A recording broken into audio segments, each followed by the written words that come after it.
Obsessão e passes.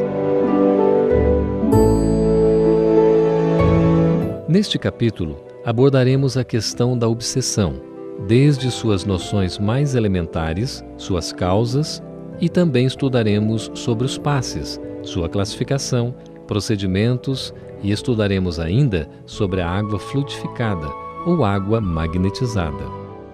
Um aspecto importante, pois trata-se da prática da doutrina espírita. Como podemos utilizá-la de modo a minorar os nossos sofrimentos? Neste módulo, estudaremos sobre o tratamento da obsessão espiritual e sobre a aplicação de passes.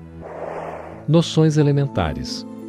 Nós somos espíritos encarnados, que recebemos influências em nossos pensamentos e atos por parte de espíritos desencarnados, em níveis variados.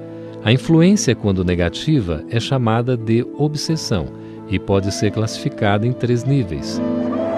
Obsessão simples. Trata-se de uma influência espiritual leve, mais ou menos persistente, que não chega a comprometer a vontade do indivíduo.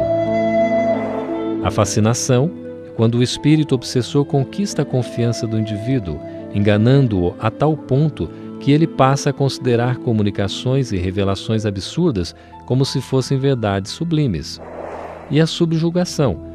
Trata-se de uma dominação que chega a comprometer a vontade do indivíduo, podendo levá-lo às mais ridículas determinações. Há inclusive, às vezes, um domínio corporal, a subjugação física.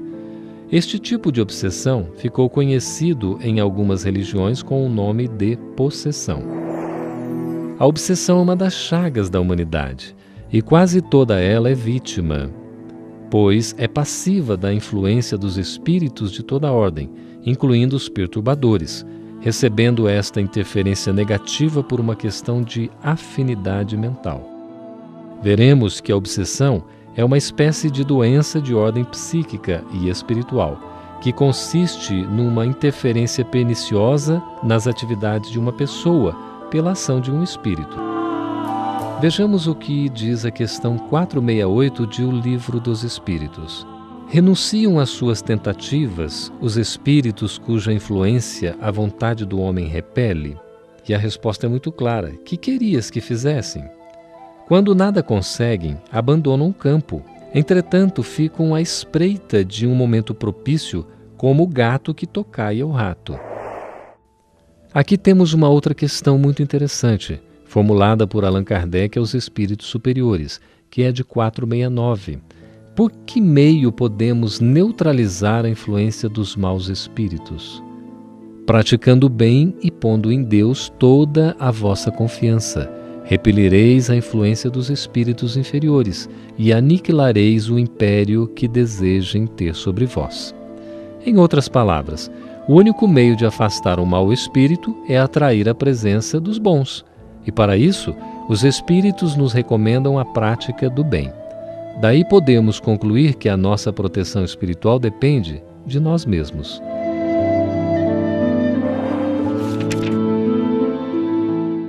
A obsessão, como todas as enfermidades, pode ser curada através de tratamentos especializados.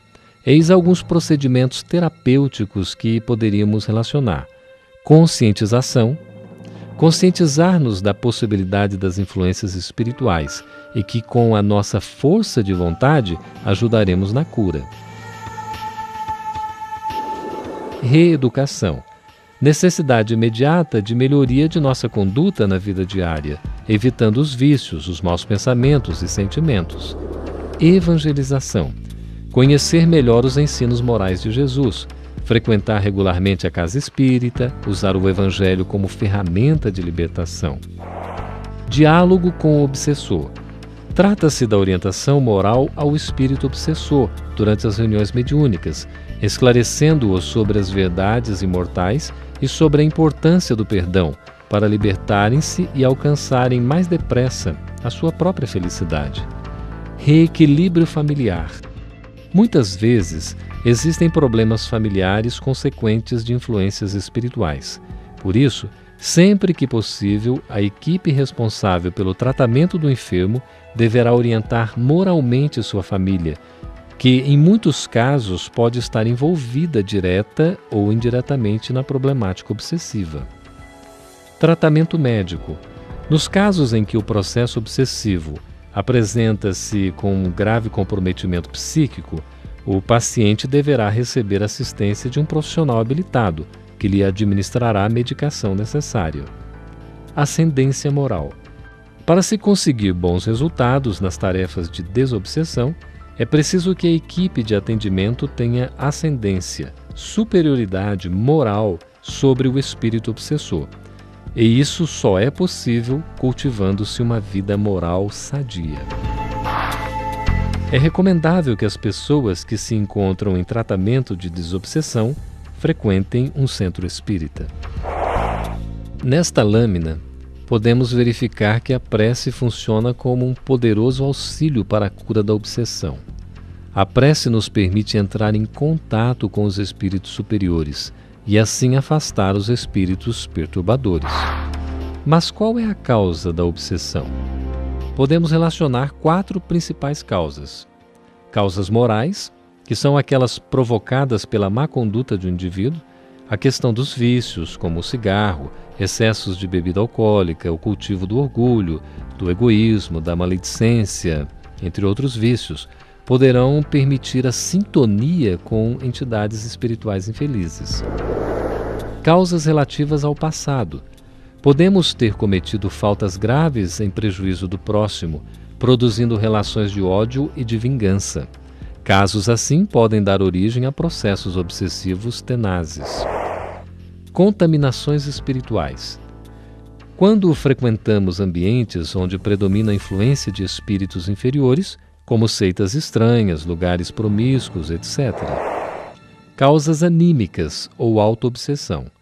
São causadas por uma influência mórbida residente na mente do próprio indivíduo, como o cultivo doentio de pensamentos que causam desequilíbrio em sua área emocional. Sentimentos de culpa, angústia, depressão, mania de perseguição podem produzir processos autoobsessivos. Sabendo ser transitória a vida corporal e que as tribulações que lhes são inerentes constituem meios de alcançarmos um melhor estado, os espíritos mais se afligem pelos nossos males, devidos a causas de ordem moral, do que pelos nossos sofrimentos físicos, todos passageiros. Agora estudemos um pouco sobre o tratamento com passes. O que é o passe? O passe é uma prática do bem ao próximo e foi empregado por Jesus e difundido pelos seus seguidores. Ficou conhecido como imposição de mãos. Podemos ver nesta ilustração Jesus aplicando passes. A palavra passe, de origem latina, significa passar, isto é, levar de um lugar a outro. O passista é aquele que ministra o passe. O passe magnético ou imposição de mãos é uma espécie de transfusão de energia, pelo qual existe uma doação do magnetismo do doador ou passista para com o paciente ou receptor, com a finalidade de equilibrar e restabelecer a saúde.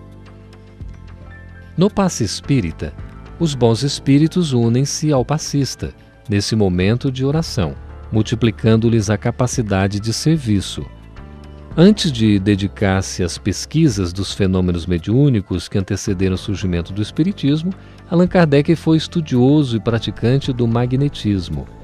Então compreendemos que o passe é aquele ato de bondade, como quando Jesus se aproximava das pessoas, transmitindo o seu magnetismo. Um carinho pode ter efeitos de um passe. Através das nossas afeições, estamos constantemente doando energia aos nossos entes queridos. Aqui podemos ver que fé, amor ao próximo, disciplina, vontade, conhecimento, equilíbrio psíquico, humildade, devoção e abnegação são algumas das condições básicas para o exercício do passe espírita. Os passes podem ser classificados segundo os seguintes tipos. Passe magnético é o tipo de passe em que a pessoa doa apenas seus fluidos, seu próprio magnetismo. Qualquer um pode ministrá-lo. O passe espiritual que é uma espécie de magnetização feita pelos bons espíritos diretamente nas pessoas enfermas. O pedido pode ser feito através de uma prece.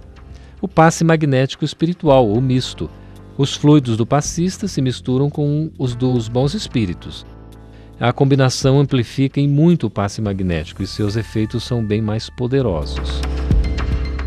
Aqui neste quadro nós podemos ver que, oficialmente, a doutrina espírita não prescreve uma metodologia para o passe. Cada grupo é livre para se posicionar de um modo ou de outro, desde que sem exageros. Existem sim algumas recomendações, como não tocar no paciente, permanecer em oração e lembrar que o passe não surtirá efeito se o passista não tiver dentro de si a vontade de ajudar e condições morais salutares para concretizá-lo.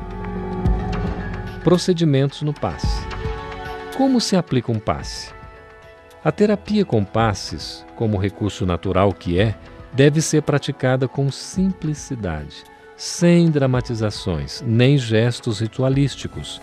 Simplicidade é garantia de seriedade. E como deve iniciar-se o passe? Durante algum tempo antes da aplicação do passe, o passista deve concentrar-se, afastando da sua mente ideias estranhas à tarefa que está por realizar, concentrando-se unicamente no firme desejo de oferecer amor e ajuda ao paciente. Devemos lembrar da solicitude da assistência espiritual. Jamais deveremos dispensar a participação dos amigos espirituais, essas entidades amorosas e sábias, porque elas serão as principais responsáveis pelos resultados. Conforme vemos nesta ilustração, o passe é uma transfusão das energias universais. É aplicado principalmente na parte superior da cabeça, onde se encontra o centro de força coronário, que irá distribuir a energia aos outros centros, conhecidos na Índia como chakras. Podemos ver nesta lâmina uma ilustração dos 7 centros de força ou chakras principais. A codificação espírita não fala sobre estes centros de força, mas espíritos como André Luiz os mencionam na série A Vida no Mundo Espiritual, psicografada por Chico Xavier. A teoria dos chakras, palavra originária do sânscrito, nasceu na Índia e refere-se aos vórtices, ou centros de energia do perispírito, que se encontram nos plexos do corpo. Ao tomar um passe, estes centros se revitalizam e, por consequência, existe uma melhora em quem os recebe.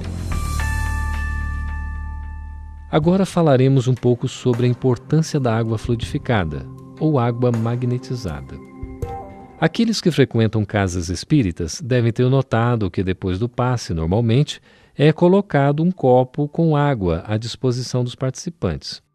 Essa água contém propriedades terapêuticas, pois foi magnetizada pelos amigos espirituais e funciona como um complemento importante do passe.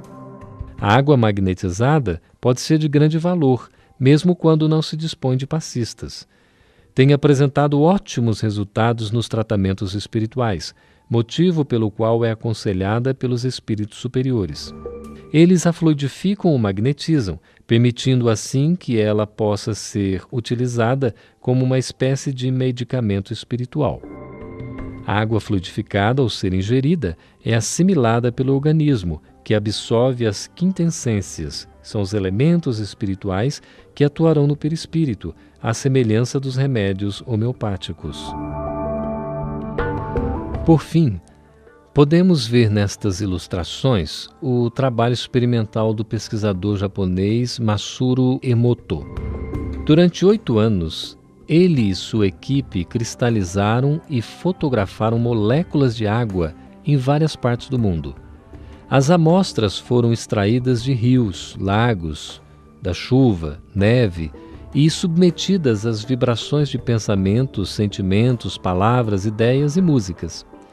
O mais admirável é que foi possível registrar em imagens a reação das moléculas de água a esses estímulos, tanto os considerados positivos como os negativos. Aqui podemos ver as fotografias de imagens de moléculas de água cristalizadas, que foram submetidas à música. Palavras faladas como Adolf Hitler, uma molécula de água do rio Chimanto, da fonte de Lourdes e de moléculas de água ao compasso de Bach. Sabemos que o nosso corpo contém cerca de 70% de água. Ora, se a água pode reagir assim ao poder do pensamento, isto nos leva a refletir que com o poder da prece e do pensamento no bem, nós próprios podemos conseguir promover a autocura e a autotransformação.